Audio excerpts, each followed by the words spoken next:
அனைவருக்கும் வணக்கம். Welcome to B's Recipe. இன்றைக்கி கிட்ஸ் லன்ச் பாக்ஸ் டே 31 தேவுக்கு என்ன பேக் பண்ணி கொடுத்தோம் லஞ்சுக்கு அப்படிங்கிறத உங்க கூட ஷேர் பண்ணியிருக்கேன். நீங்கள் என்ன பேக் பண்ணி கொடுத்தீங்கன்னு கீழே கமெண்ட்ஸில் சொல்லுங்கள்.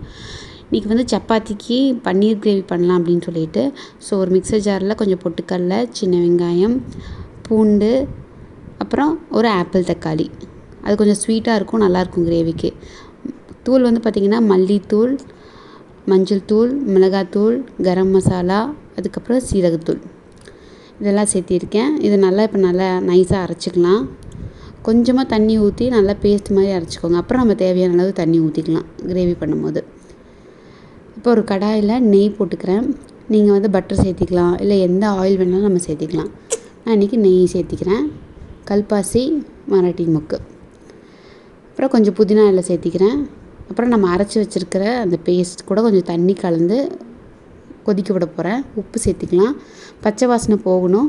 இப்போ பச்சை வாசனை போயிடுச்சு அப்படின்னா நான் பன்னீர் சேர்த்திக்கிறேன். நீங்கள் இதில் என்ன வேணாலும் சேர்த்திக்கலாம். உருளைக்கிழங்கு சேர்த்திக்கலாம், இல்லை மஷ்ரூம் சேர்த்திக்கலாம். நல்லாயிருக்கும் டேஸ்ட்டு. பன்னீர் வெந்ததுக்கப்புறம் நம்ம கஸ்தூரி மேத்தி நல்லா க்ரஷ் பண்ணி அதில் ஆட் பண்ணிக்கலாம். இது கடைசியாக ஆட் பண்ணோம் அப்படின்னா அந்த ரெஸ்டாரண்ட் ஸ்டைல் ஃப்ளேவர் வந்துடும். ரொம்ப நல்லாயிருக்கும். ஸ்நாக்ஸ்க்கு பார்த்திங்க அப்படின்னா வெள்ளரிக்காய் நல்லா கட் பண்ணி வச்சுருக்கேன் ஸ்லைசஸாக. அதில் மிளகுத்தூள், உப்பு, சீரகத்தூள் மூணுமே மிக்ஸ் பண்ணி மேலே தூவியிருக்கேன்.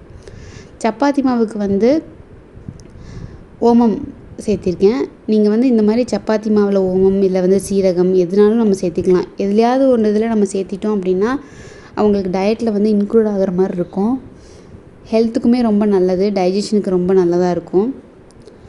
கொஞ்சமாக தண்ணி ஊற்றி பிசைஞ்சிக்கலாம். பாருங்கள், ஒரு சப்பாத்தியில் இவ்வளோ தெரிஞ்சாலும் அவங்களுக்கு அது சாப்பிட்றதுக்கு டிஃப்ரென்ஸ் தெரியாது. நல்லா விருப்பப்பட்டு தான் சாப்பிடுவாங்க. இப்போ சப்பாத்தியை போட்டாச்சு, கட் பண்ணி எடுத்து வச்சிடலாம். இதுதான் நான் லஞ்சுக்கு பேக் பண்ணியிருக்கேன். சப்பாத்தி, பன்னீர் மசாலா, ஸ்நாக்ஸுக்கு வெள்ளரிக்காய். நீங்கள் உங்கள் குழந்தைங்க என்ன பேக் பண்ணி கொடுத்தீங்கன்னு கீழே கமெண்ட்ஸில் சொல்லுங்கள். இந்த காம்பினேஷன் பிடிச்சிருந்துச்சுன்னா ஒரு லைக் கொடுங்க. மறக்காம நம்ம சேனலுக்கு சப்ஸ்கிரைப் பண்ணுங்கள். பக்கத்தில் இருக்கிற பெல் பட்டனையும் ப்ரெஸ் பண்ணிடுங்க. நான் அப்போ தான் எப்போல்லாம் வீடியோஸ் போடணும் உங்களுக்கு நோட்டிஃபிகேஷன் வரும். Stay healthy, be happy. Thank you.